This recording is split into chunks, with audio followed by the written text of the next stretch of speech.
지금 우리가 얘네의 분자량을 알아야 되는 상태거든요. 그러면 얘네 각각의 분자량을 모른다고 했으니까, 그런데 얘네는 모두 xg이라는 질량이 동일한 질량이 있기 때문에 xg을 얘네 각각의 분자량으로 나누면, 다시 말하면 이 xg을 그냥 1이라는 똑같은 질량으로 놨을 때 A의 분자량, 그러니까 1을 A의 분자량으로 나누고, 그 다음에 또 1을 B의 분자량으로 나누고, 또 1을 C의 분자량으로 이렇게 나누는 거예요. 각각 이렇게 하게 되면은 1g에 들어있는 그 분자의 몰수가 나온다고 아까 얘기했었죠. 이 몰수가 나오는 상태에서, 이건 분자의 몰수인데, 여기 전체 원자수가 있잖아요. 여기에다가 원자수를 이렇게 곱하는 겁니다. 됐죠? 이렇게 원자수를 곱하면은요, 이렇게 곱한 값이요, 결국은 이 숫자라는 얘기예요. 단위 질량이 나오면 1g이라고 얘기했고요. 그 1g에 해당하는 전체 원자수가 11, 12, 10이란 얘기인 거잖아요. 그러면 얘네들이 모두 1g에 들어있는 그 분자의 몰수가 되고, 거기에다가 각각의 원자수를 곱하면 얘가 11, 얘가 12, 얘가 10 이런 식으로 나옵니다. 그러면 요 A, B, C의 분자량을 구할 수가 있어요. 자, 이거 MA는 11분의 2. 요거 MB는 얼마 나와요? 3분의 12. 4 나오네. 그 다음에 이거 MC는 얼마? 5분의 10 나오는 거 아니에요? 자, 그래서 실수 없이 계산하셔야 됩니다. 자, 여기까지만 다시 한번 정리하면서 분자량을 좀 확인을 해보도록 할게요. 자, 분자량을 좀 확인을 다시 한번 해보시면은요, 지금 여기 있는 요 칸에서 단위 질량이니까 1g 안에 있는 전체 원자수가 11, 12, 10이라는 얘기예요. 그럼 머릿속에 굴리시면요, 우리가 H2O라는 물이 있으면은 얘가 분자량이 18이라고 했는데, 얘 1g 안에는 당연히 18분의 1몰의 H2O라는 분자가 있을 거고요. 이 안에서 이렇게 전체 원자수를 물어보면 18분의 1 곱하기 3을 하면 되는 겁니다. 그러니까 여기 있는 11, 12, 10이라는 숫자는 분자량분의 1 곱하기 여기 있는 이 분자의 전체 원자수인 거야. 그러니까 분자량분의 1 곱하기 A의 전체 원자수, 분자량분의 1 곱하기 B의 전체 원자수, 분자량분의 1 곱하기 C의 전체 원자수, 이렇게 한 값이 11, 12, 10이란 얘기고, 그렇게 해서 A, B, C의 분자량의 비율을 구하면 8대 11대 12가 나오는 거예요. 그러면 얘네들의 분자량이 지금 8, 11, 12라고 이렇게 여러분들이 생각을 할 수 있는데, 그 다음엔 이제 아까 했던 이거 가지고 머리를 굴리시는 거예요. 아까 선생님이 11의 배수 얘기하면서요, 이 11의 배수에 해당하는 분자량이 44인 게 있었고 88인 게 있었죠. 그러면 44에 해당하는 거는 CO2하고 N2O라는 게 가장 대표적이고요. 우리 고등교육 과정에서는요, 44 분자량을 갖는 거 이거 외에는 나오지 않아요. 물론 탄화수소류도 있긴 하지만 그 탄화수소류는 지금 교육 과정에 없기 때문에 그냥 이거 두 개의 분자에 국한된다고 생각하시면 돼. 그럼 쭉 봤으면 지금 원자수가 총 3개잖아요. 이거든 이거든. 그러면 원자수가 이렇게 3개에 해당하는 얘가 있으니까 얘를 CO2 아니면요 N2O 둘 중에 하나라고 생각을 하시면 돼요. 그러면 얘네가 분자량이 44이기 때문에 여기에다가 4배를 해서 44가 되도록 만들면 됩니다. 그럼 여기에다 4배를 하면은 32가 되고요. 여기에다 4배를 하게 되면 그럼 88이 나오는 거예요. 자, 그럼 이제 다 나왔어요. 뭐가 다 나왔냐면은 얘가 지금 44인 거잖아. 그 다음에는 이쪽으로 가면 분자량이 32인 거는 당연히 여기 CON 관계에서 분자량이 32가 될 수 있는 건 O2라는 게 바로 나오지 않아요? 그러면 이 O2는 X가 2개에 해당하는 거잖아요. 그럼 이 중에 X가 2개인 건 얘밖에 없잖아요. 그럼 얘는 자연스럽게 탈락이 되는 거고요. 이 O가 X라고 한다면 이 Y는 C가 될 수밖에 없어요. 여기까지 따라왔어요?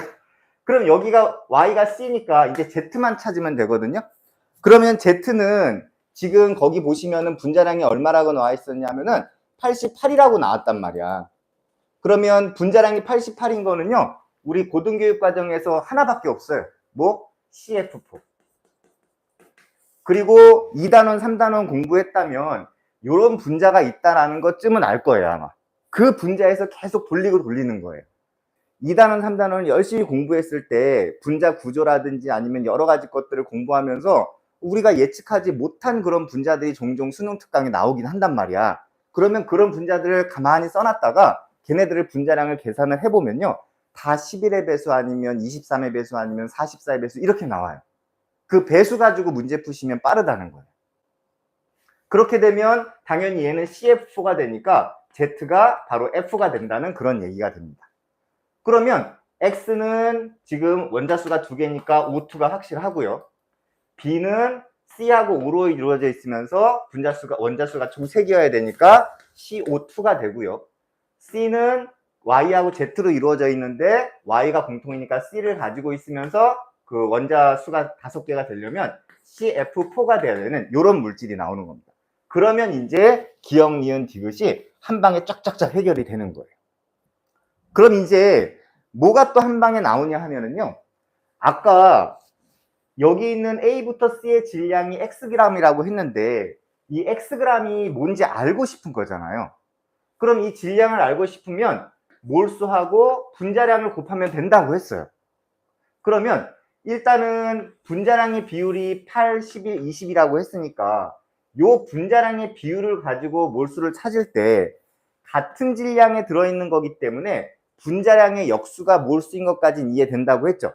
그러면 얘는 8분의 1대 11분의 1대 22분의 1이 몰수의 비율이 되는 거예요. 몰수의 비는요 11대 8대 4가 나와요. 그러면 몰수하고 분자량 비, 이거 비율이니까 몰수의 비율하고 분자량 비율의 비율을 곱하면 그게 질량이에요. 근데 어떤 걸 곱하든지 간에 다 얼마 나와요? 88이 나옵니다. 그래서 X값이 88이 나오는 거예요. 기억을 해석하는 방법은요. A의 몰수분의 B의 몰수를 물어보는 거예요. 근데 간과하지 말아야 될 건 뭐냐면요. 지금 현재 질량은 88로 같다는 거예요. 이게 포커스입니다. 질량은 88로 똑같은데 A의 몰수를 알고 싶은 거예요. 그러면 A는 아까 분자량이 32였었죠. B는 아까 실제 분자량이 44였었죠.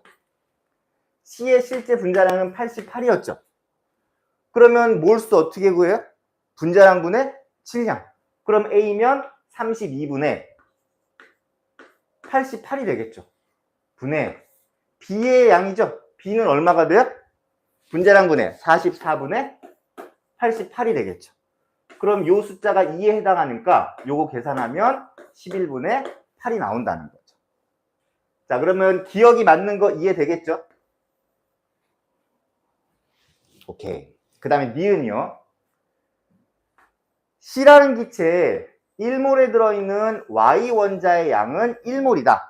자, C는요, 아까 CF4였어요. 이 CF4 1몰에 들어있는 Y를 물어보는 거거든요. 그럼 얘는 CO2였고, 얘는 CF4였으니까 똑같은 원자 Y는 C가 되겠죠. 그럼 요 CF4 1몰에는 C가 1몰 있고, F가 4몰 있는 거죠. 예. 그래서 Y의 원자량은 1몰이다. 니은도 맞는 얘기가 되는 거예요. 그다음에 이제 요 디귿을 구하는 거거든요. 얘 가지고 한번 해볼까요? CO2 가지고. 자, 지금 이 상황에 기체에 들어있는 Y의 질량을 물어보거든요. 그러면 일단 CO2는요, 분자량이 44였어요. 그죠? 그럼 이 분자량 44 안에 얘는 10이고 얘가 16짜리가 지금 2개 들어있는 상태인 거잖아요. 결과적으로 질량으로 따졌을 때 44 안에 12의 비율이 여기 있는 Y의 비율의 질량이 되는 거예요. 여기까지 따라왔죠?